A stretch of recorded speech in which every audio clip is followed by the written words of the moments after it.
Shwmai, welcome to this companion video to my main video about grammatical gender in Welsh. This video compiles all the possible contexts in which grammatical gender matters in Welsh. So you can have all the rules in one place and you can refer to them if you want. Don't forget to check out the main video where I explain what grammatical gender really is and how you can learn and memorize gender in Welsh words. Fy hir-iaith. This video will contain some serious grammar, but don't panic, because I'm not saying you have to memorize all of these rules. In fact, I see grammar rules as a liberating tool, and this is why. They make it clear when you don't have to worry about something. For example, after this video, you will roughly know in which situations grammatical gender matters in Welsh. So you know that you don't have to worry about grammatical gender in the different situations. It maps out the terrain and tells you you only need to think about it this much. So it frees you up to think and worry about other things when you know that grammatical gender doesn't matter. So let's start. There are only 4 situations in Welsh in which the grammatical gender will matter. These are using the word the with singular nouns, using adjectives with singular nouns, using the word this with singular nouns, and using some numbers with singular nouns. As you can see, all gender distinctions disappear when you have plural nouns, when you're talking about more than one thing. Before I go into the rules, I must explain the system that I will be using to show mutation. This is a system that Gareth King uses in his book Modern Welsh, Comprehensive Grammar. This is very useful because it shows you if the word that you're looking at is the original form of the word or if it's a mutated version of that word. So in this video, a word that has undergone soft mutation has a little circle before it. A word that has aspirate mutation has a tiny h in front of it, and a word that has had nasal mutation has a tiny n in front of it.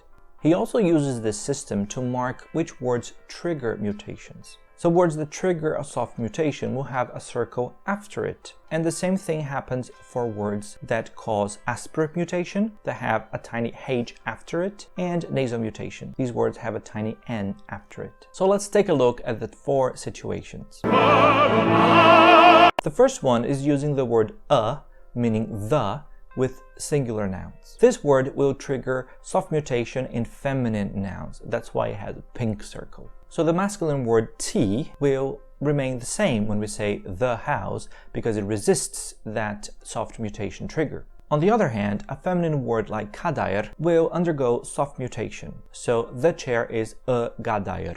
Note that this only happens with singular nouns. If we want to say the houses and the chairs, neither will undergo soft mutation. So we say a tie and a cadeiriau. Another thing is that feminine words that begin with double L or RH do not suffer soft mutation, even though these sounds usually do. So we say a llaw and not a law, and a rhestr, not a restr. The second situation is the one I discussed the most in my main video, which is the use of adjectives. When adjectives go after a noun, which is the norm in Welsh, they undergo soft mutation if the noun is feminine. The adjective black is d, so a black house is td, but a black chair is cadair-ddi. Again, this does not happen with plural nouns, so black houses, tie-d, and black chairs, cadeiriau-ddi.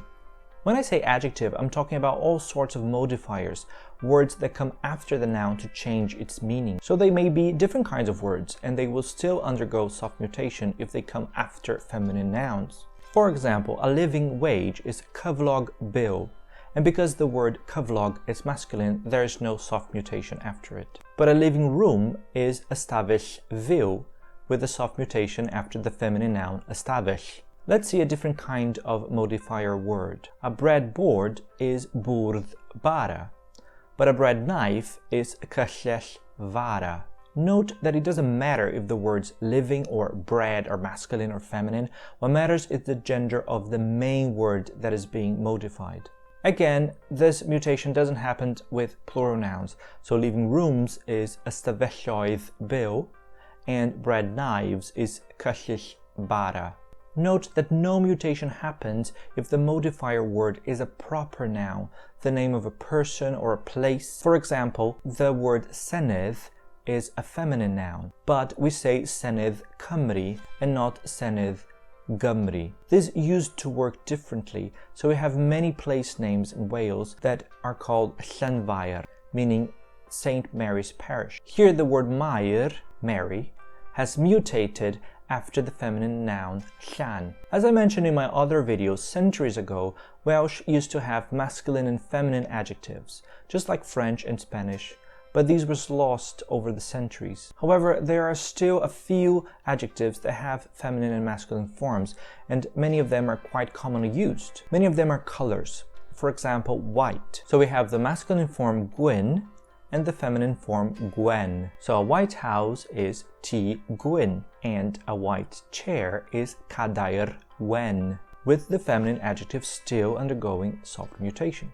This also happens with the colors green and yellow.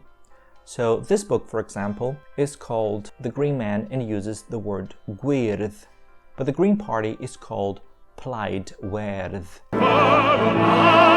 The third situation is also something that I mentioned in my other video, which is the use of the word this. It has a masculine form hwn and a feminine form hon. It has to come after the noun, and before the noun you use the word the. So in order to say this house, you have to say the house this. A tŷ hwn. This chair is a gadair hon.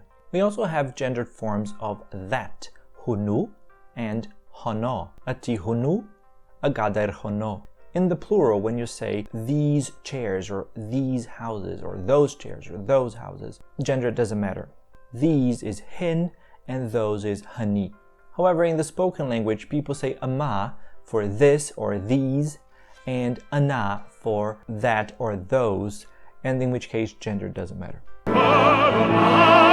Finally, the fourth situation in which gender will make a difference is when using some numbers. Some numbers have masculine and feminine forms, and also gender will have an impact on some mutation patterns. So there are different words for 2, 3, and 4, depending on whether you're counting masculine or feminine nouns. Dau, dwy, tri, tair, pedwar, pedair.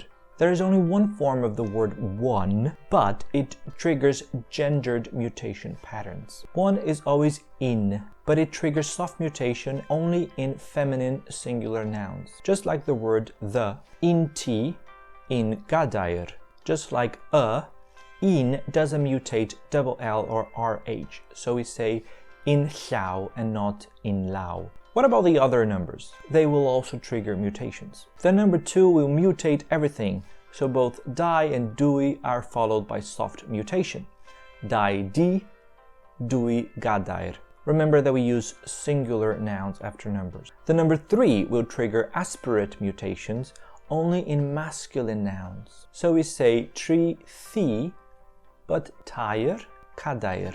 Finally, the number 4 will trigger no mutations. You just have to choose the correct form depending on the gender of the noun. Pedwar ti, pedair, cadair. There are some other mutation patterns with the other numbers, but none of them are related to gender, so I will not go into them. Ordinal numbers will also be affected by gender. Ordinal numbers are the numbers we use when we talk about the position of something, like in English, first, second, third, etc. Only 2 ordinal numbers have gendered forms, third and fourth, but most of them will mutate according to gender lines. The word first behaves like a normal adjective, coming after the noun. So we say a tŷ cyntaf and a gadair gyntaf. All the other ordinals come before the noun. That will have some consequences for mutation. The word second is similar to the word to because it mutates everything. So we say hir-iaith di, hir-iaith gadair. All the other ordinals up to 10 will mutate along gender lines. When counting masculine nouns, nothing mutates. Remember that third and fourth have masculine forms. When counting feminine nouns, however, 2 mutations will happen. The feminine noun itself will have a soft mutation, and the ordinal number will also have a soft mutation when possible. And remember that we have feminine forms for third and fourth. So let's briefly review the 4 situations in which grammatical gender matters in Welsh. Using the word the, using adjectives, using this and that, and using some numbers. Hopefully this set of rules will liberate you from not having to worry about gender when you're writing or saying a sentence that doesn't fit into one of these situations. And what other Welsh grammatical rules would you like to see explained in this video? Please share your suggestions in the comments below. A paid yn hofio tanysgrifio.